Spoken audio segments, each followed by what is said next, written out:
Malvaceae. Now this family Malvaceae is commonly known as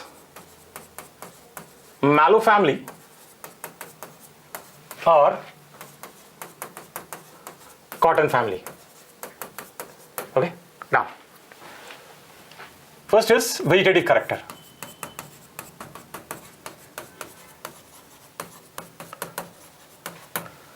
अगर आप इसके वेजिटेटिव कैरेक्टर्स को देखेंगे तो सबसे पहले हम इसके हैबिट की बात करते हैं.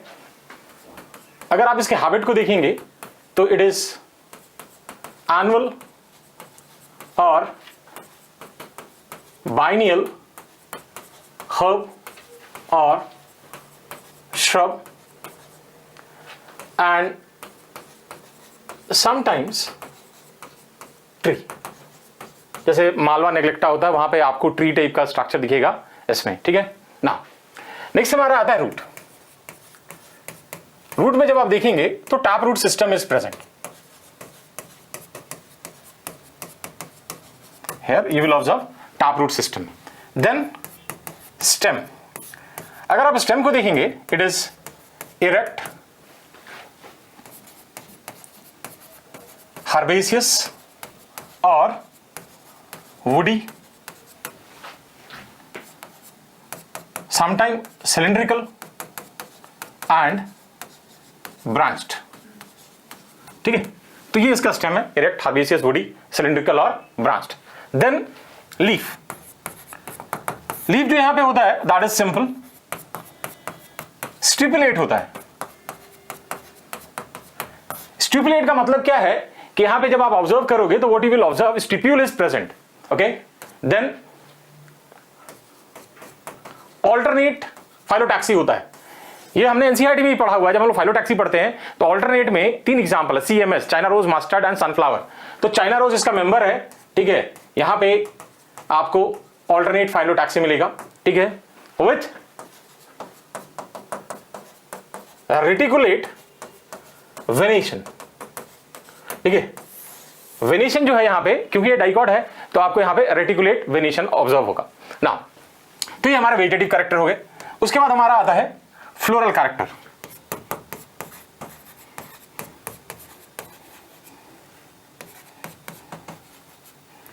सबसे पहले हमारा आता है इन्फ्लोरेसेंस.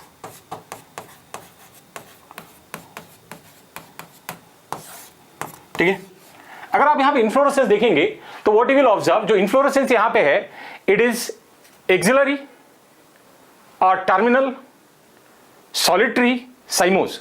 मतलब क्या हुआ कि या तो एक्सिल पे होगा फ्लावर या एंड्स पे फ्लावर होंगे. ठीक है, और सिंगल होगा. और क्योंकि सूट अपेक्स कंज्यूम हो गया during the production of flower, then such type of inflorescence is referred as cymose inflorescence. Okay, तो here flower is solitary, inflorescence solitary, axillary और terminal cymose. ठीक है, ये यहां पे आपको इन्फ्लोरेसेंस दिखेगा ना. उसके बाद नेक्स्ट हमारा आता है फ्लावर. अगर आप फ्लावर को देखेंगे तो फ्लावर जो होता है ब्रैक्टिएट भी होता है, कहीं कहीं पे ई ब्रैक्टिएट भी होता है. ठीक है, अब इसका मतलब क्या है ब्रैक्टिएट और ई ब्रैक्टिएट का मतलब क्या है. ब्रैक्ट जो है it is a leaf like protective structure. तो आप यहां पे क्या देखेंगे, किसी किसी केसेस में कुछ मेंबर्स में you will observe presence of bract और कुछ मेंबर्स में आप देखोगे कि ब्रैक्ट जो है वो एब्सेंट होता है. ठीक है, नाउ एक्टिनोमॉर्फिक होता है. ठीक है, बाइसेक्सुअल होता है. ठीक है, तो यहां पे फ्लावर जो है आपका ब्रैक्टिएट या ई ब्रैक्टिएट है, एक्टिनोमॉर्फिक है और बाइसेक्सुअल है. ठीक है, अब इसके बाद नेक्स्ट जो हमारा आता है एक बहुत इंपॉर्टेंट फीचर इस फैमिली का जो और आपको कहीं दिखेगा नहीं. ठीक है, दैट इज एपिकैलिक्स. ठीक है, तो 5 to 7 नंबर होता है इनका. मैं आपको एक डायग्राम से दिखाना चाहता हूं, आपको ज्यादा समझ में आएगा. आपने चाइना रोज देखा होगा. ठीक है, चाइना रोज में जब फ्लावर को आप होल्ड करते हो तो ऊपर कलर्ड पेटल्स होते हैं. ठीक है, और वो जो कलर्ड पेटल्स हैं, ठीक है, सॉरी, उनके नीचे ट्यूबुलर ग्रीन टाइप का स्ट्रक्चर होता है, दैट इज कैलिक्स, और उसके नीचे आपको रेडिएटिंग स्मॉल ग्रीन टाइप का स्क्वायरल स्ट्रक्चर दिखेंगे and that is referred as epicalyx. तो देखिए ये चाइना रोज का फ्लावर का एक ट्रांसवर्स सेक्शन है, सॉरी लॉन्गिट्यूडनल सेक्शन है। तो आप यहाँ पे क्या देख रहे हैं, ये आपको ऐसे ये रेडिएटिंग स्ट्रक्चर्स दिख रहे हैं, ये रेडिएटिंग स्ट्रक्चर है, ये रेडिएटिंग स्ट्रक्चर है, ये रेडिएटिंग स्ट्रक्चर है, ये जो रेडिएटिंग स्ट्रक्चर है इसी को हम लोग एपिकैलिक्स कहते हैं। तो यहाँ पे कैलिक्स के बाहर भी एक वॉल है जिसको हम लोग क्या कहते हैं, एपिकैलिक्स, जिसका नंबर 5 से 7 के बीच में होता है। ठीक है, ओके, ये ध्यान रखिएगा। उसके बाद हमारा नेक्स्ट आता है कैलिक्स। कैलिक्स जो है वो पेंटामेरस है, गैमोसेफेलस है, ओके, देन विथ वैल्वेट एस्टिवेशन है। ठीक है, मतलब 5 सेपल्स हैं। ठीक है, वो पांचों सेपल्स जो हैं वो आपस में फ्यूज हैं, गैमोसेफेलस है, और वो क्या बना रहे हैं, वो क्या शो कर रहे हैं, वैल्वेट एस्टिवेशन शो कर रहे हैं। ठीक है ना। उसका नेक्स्ट हमारा आता है कोरोला। ठीक है, कोरोला जो है वो पेंटामेरस है,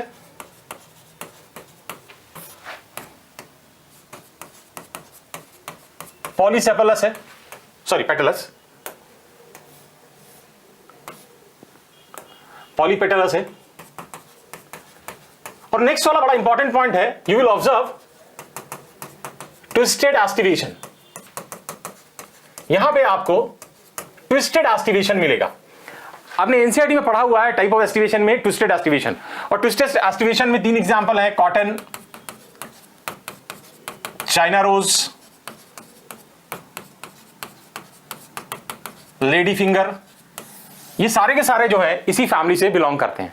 ठीक है ना। नेक्स्ट हमारा आता है एंड्रोसियम।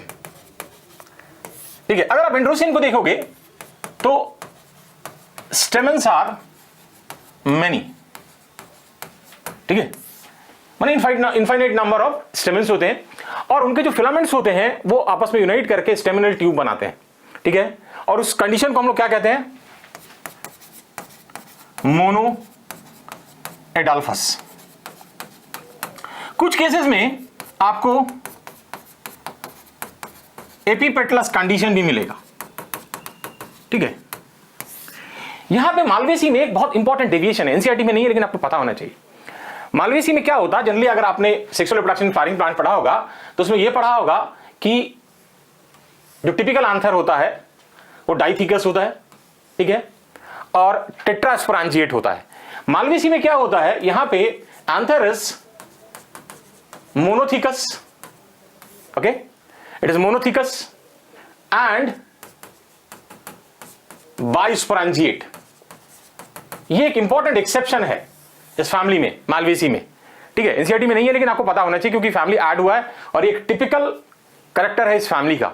ठीक है, अपार्ट फ्रॉम दिस मोनोएडाल्फस कंडीशन जो हम लोग एनसीईआरटी में पढ़ते हैं कि चाइना रोज में मोनोएडाल्फस कंडीशन होता है, ये भी एक इंपॉर्टेंट कैरेक्टरिस्टिक है। उसके बाद जो नेक्स्ट हमारा आता है दैट इज गाइनेसियम। अगर आप गाइनेसियम को देखोगे तो it is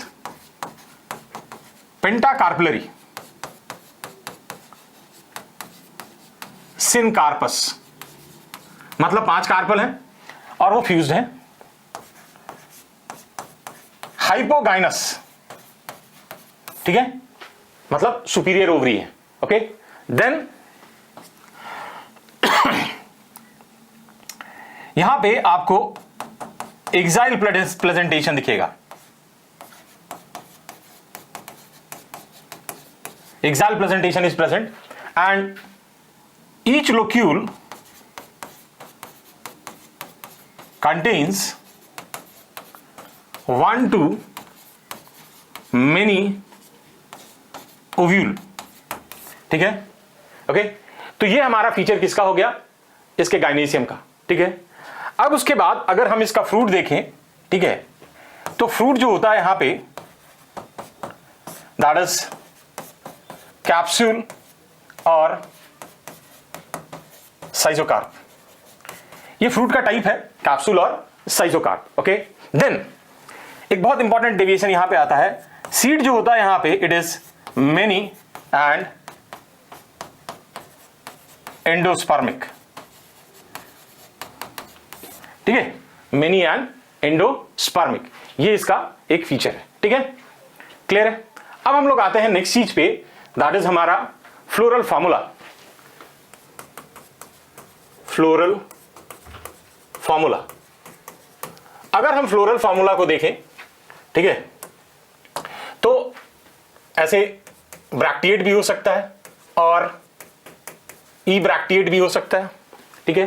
then it is actinomorphic, then bisexual, okay, calyx, pentamerous, sorry, अब देखिए मैंने आपको बताया था कि एपिकैलिक्स प्रेजेंट होता है, तो पहले हम लोग एपिकैलिक्स लिखेंगे। Epicalyx 5 to 7, then calyx, pentamerous, gamosepalous, corolla, pentamerous, polypetalous, androecium infinite but monoadelphous, gynoecium, pentacarpellary, syncarpous, hypogynous, और कुछ कुछ केसेस में आपको एपिपेटलस कंडीशन भी यहां पे दिखता है। ऐसा भी माना जाता है कि होते तो यहां पे 5 स्टेमन ही है, लेकिन वो 5 स्टेमन फिर अलग होके बहुत सारे स्टेमिनल ट्यूब से अलग होके बहुत सारे स्टेमन की तरह अपने आप को रिप्रेजेंट करते हैं, बट हम उस डिटेल में नहीं जाएंगे, वो हमारे डोमेन से बाहर की चीजें, हायर स्टडीज में ये सब पढ़ते हैं। तो ये हमारा इसका फ्लोरल फॉर्मूला। अब हम लोग इसका फ्लोरल डायग्राम बनाते हैं, ठीक है। अब देखिए, तो सबसे पहले हम लोग क्या करते हैं, कैलिक्स ड्रॉ करते हैं। तो ये हमारा हो गया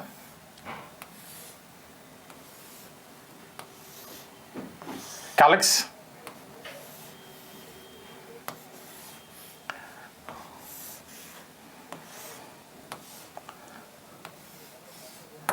ये हमारा पेंटामेरस कैलिक्स है, ठीक है, और ये हमारा क्या है, सिनकार्पस है, ठीक है, मैंने सॉरी गैमोसेपलस है, फ्यूज्ड है। अब देखिए, हमने आपको अभी थोड़ी देर पहले बताया कि यहां पे एपिकैलिक्स भी प्रेजेंट होता है, उस नंबर इज 5 to 7, तो हम 5 से 7 एपिकैलिक्स बनाएंगे। तो ये हो गया हमारा एपिकैलिक्स।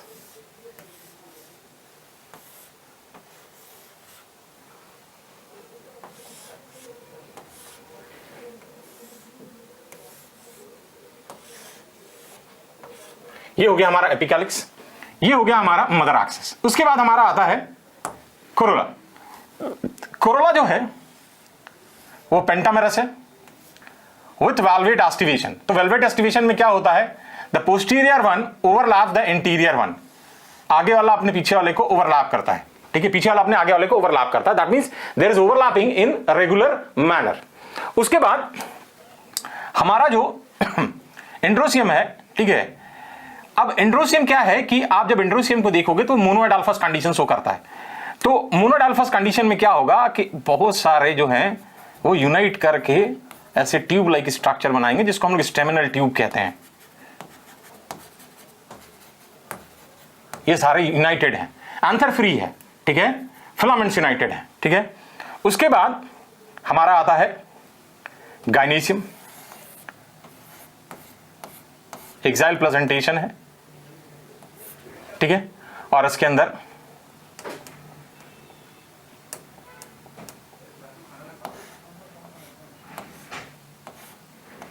ठीक है एक से बहुत ज्यादा ओव्यूल्स, एक है या से ज्यादा ओव्यूल्स प्रेजेंट है, ठीक है।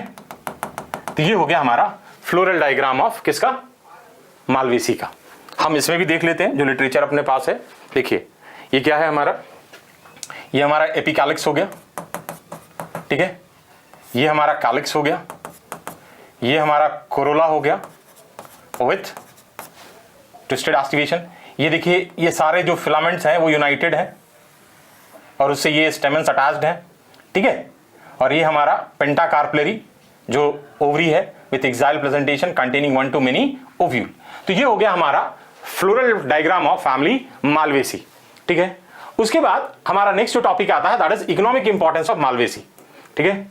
Next is economic importance of Malvaceae, ठीक है। तो पहला हमारा आता है फूड। अगर हम फूड में देखें तो वेजिटेबल की तरह यूज होता है हमारा ओकरा, which is referred as also bhindi, and scientifically it is referred as Abelmoschus esculentus. Okay, भिंडी का ये साइंटिफिक नेम है Abelmoschus esculentus. Then cotton oil, जिसको हम लोग बिनोला ऑयल भी कहते हैं, इसको यूज करते हैं बेसिकली चारा वगैरह यूज करते हैं, ह्यूमन कंजम्पशन भी कहीं कहीं पे यूज होता है. देन नेक्स्ट हमारा आता है जो सबसे इंपॉर्टेंट है, दैट इज कॉटन फाइबर. जो हमारा कॉटन फाइबर है, it is obtain from Gossypium. ये कॉटन का साइंटिफिक नेम है गॉसिपियम. तो कॉटन फाइबर होता क्या है? Cotton fibre is epidermal elongation of seed coat. जो सीड कोट होता है उसके एपिडर्मिस का ये इलोंगेशन होता है. ठीक है, that is your cotton fibre. ठीक है, नेक्स्ट हमारा जो आता है that is ornamental, that is hibiscus, जिसको हम लोग चाइना रोज भी कहते हैं. ठीक है, जो चाइना रोज है हमारा, ये लोग लगाते हैं, घर में लगाते हैं एज ऑर्नामेंटल. प्लस इसका बहुत सारा मेडिसिनल यूज भी आजकल आ रहा है मार्केट में. इसके पेटल्स को ड्राई करके मिक्स करके बेचा जा रहा है फॉर डिफरेंट पर्पसेस. तो ये हो गए हमारे एग्जांपल्स किसके? Economic importance of family Malvaceae. So we are through with the family Malvaceae.